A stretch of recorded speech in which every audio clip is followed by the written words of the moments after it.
Rubaiyat by Omar Khayyam, translated by Edward Fitzgerald. Compared to the other pieces that we have studied and encountered in this subject, this piece didn't originally came from nor made in the United Kingdom.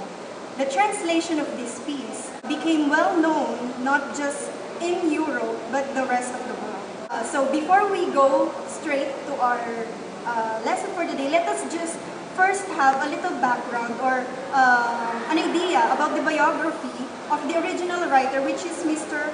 Omar Khayyam. So Mr. Omar Khayyam came originally from Persia. He was a Persian mathematician, physician, philosopher, and an astronomer. In 1074, he helped reform the Persian calendar, though this has been disputed. As a mathematician, he used geometry to solve cubic equations and also worked on Euclid's fifth postulate. Then, because of political unrest and personal spite, he lost favor and retired to write bittersweet verses about the consolations of wine, companionship, and the fleetingness of time. Omar Khayyam has this love for wine. Let us now proceed to the background of our translator, which is Mr. Edward Fitzgerald. Edward Fitzgerald. He had this title called Lord Fitzgerald because of his family background.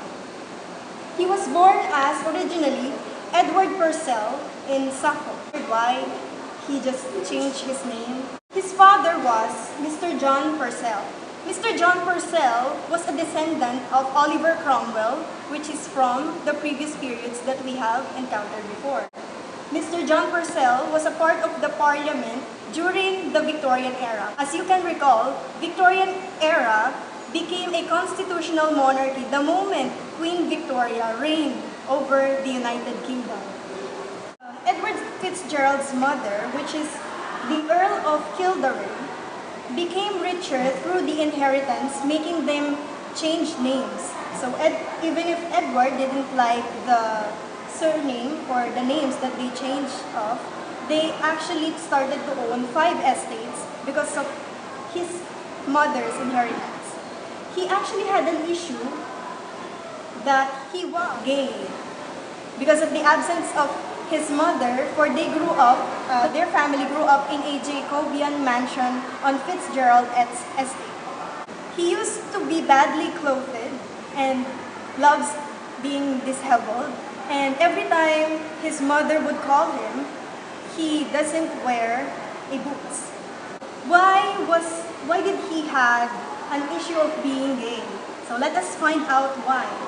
He used to not be friends with women during their time, but he used to have a lot of male friends. The first is William Brown.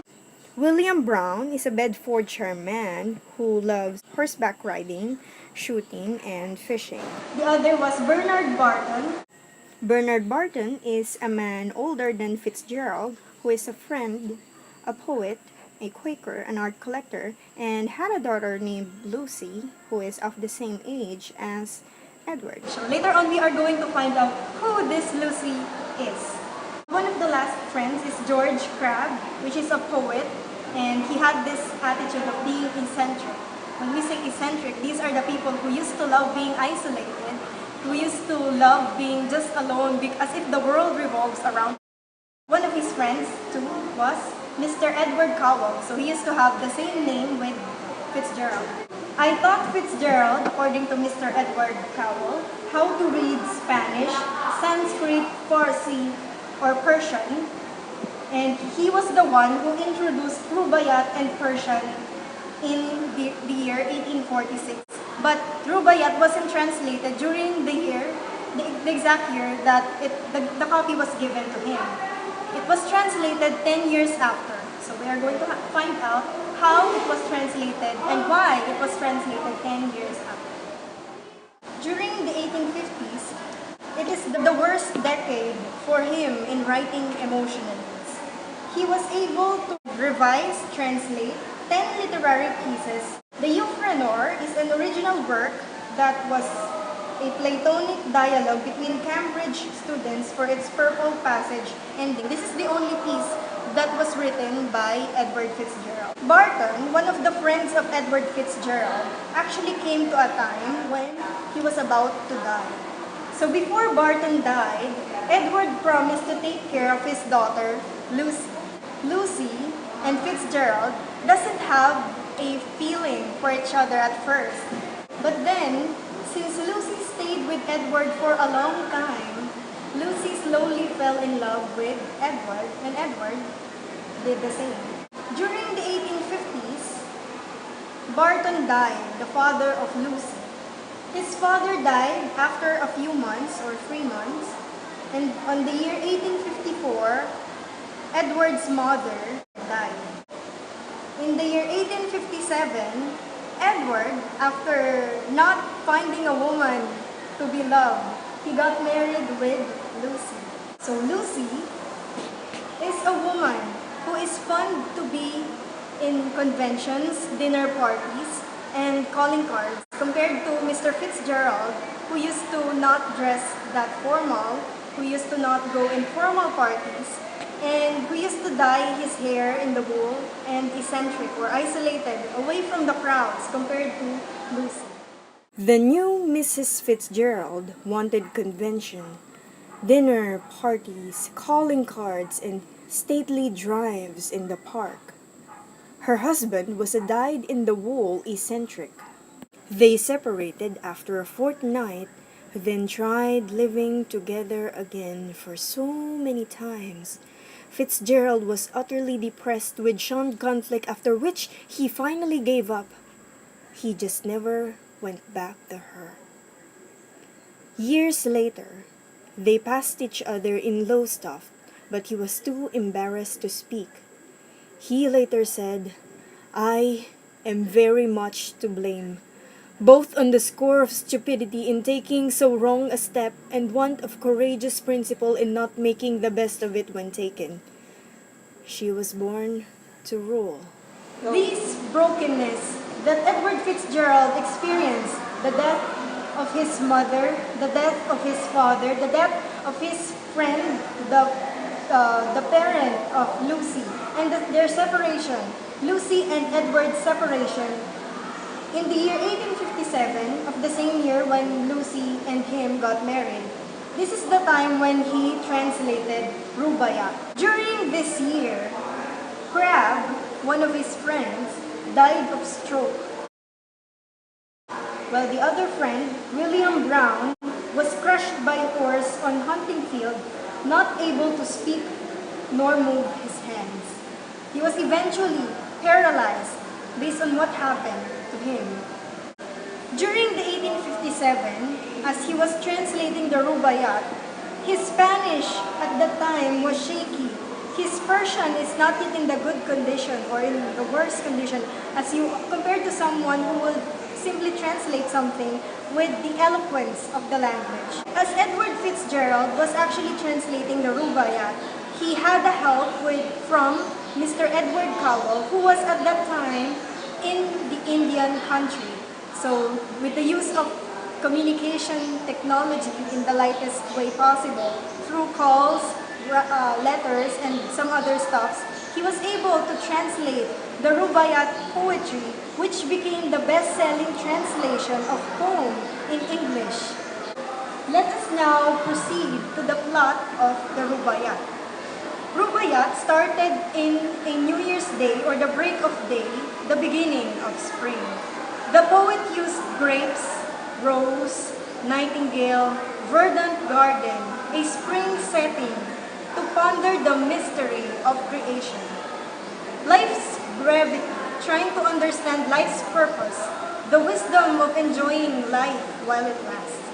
As the sun drives out the night, the poet bids his companion to accompany him, encouraging him that it's enough in the wilderness. With the loaf of bread and verses, and in the personality of the speaker, which is encouraging him to come with old Khayyam. The addressee, which was called love, or with the use of the word thou.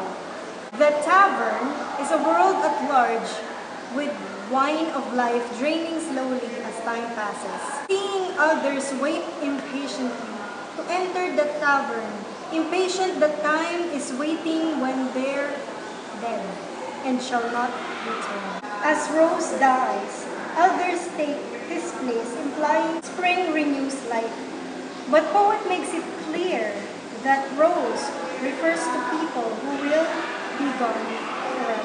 The speaker is encouraging him, the reader or the addressee, to go with him in the garden where names of kings and slaves are forgotten, where no one else can see in the natural setting, images that teach how to enjoy the brief stay on earth. Life is short as one returns to dust and never returns. The speaker is encouraging the reader to escape the current roadwork you are currently in, or he is currently in.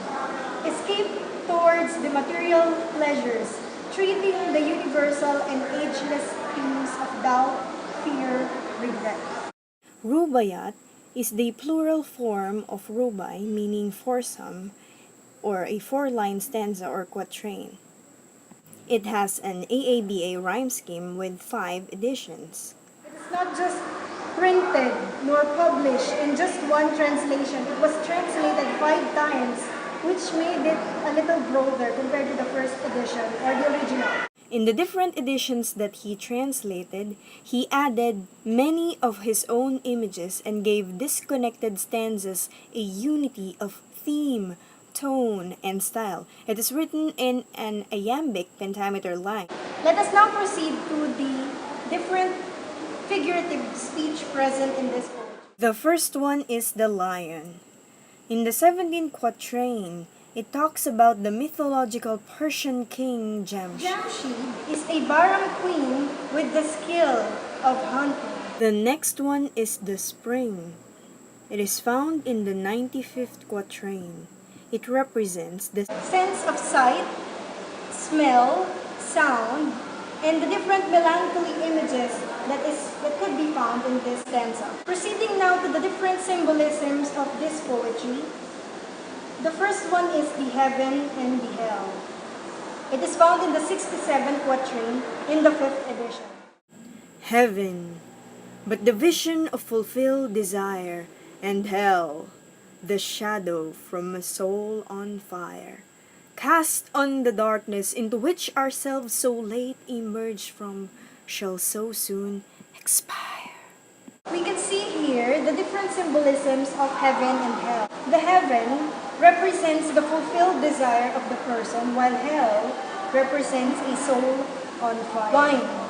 We can see wine in the different stanzas of this poetry, but in here we only pick 2 stanzas wherein we could see how wine became a symbolism of the water of life.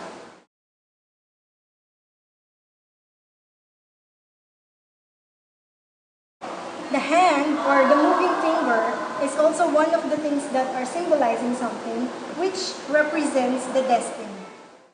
The moving finger writes, and having writ moves on.